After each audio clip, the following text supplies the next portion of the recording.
Assalomu alaykum. Bugun 4-oktyabr. Antalya shahri Juma bozorunda жүрөбүз.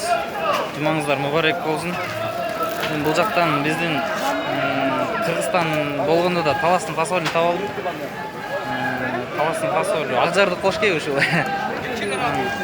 Көптөр айтат, биякта турса да $2 экен, $5 экен, бияктан арзан ал, ортодон жейткен, мындай экен, тигиндей экен. Ошон азыр подозрение болбой. Ушунун эмесин үйрөнөбүз азыр. Точный анык баасын үйрөнөбүз. Мынакей, азыр сурайбыз.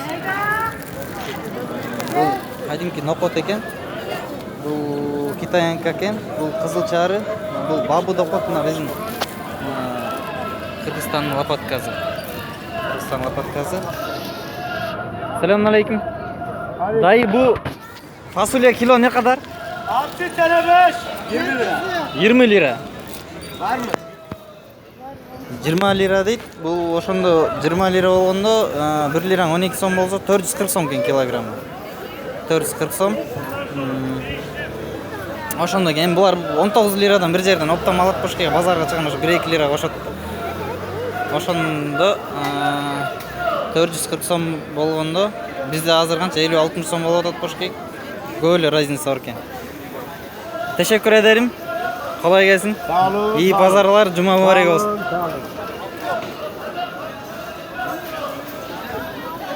Бул жума базар деп коет. Бир эле күн болот, жума эле күнү. Мына мондай эмелери да бар. Көктөрүн да сатышат, булардан 6 lira. шорпа кылып жасашат. Бу не кадар уста? 6 lira. 6 lira. 6 lira.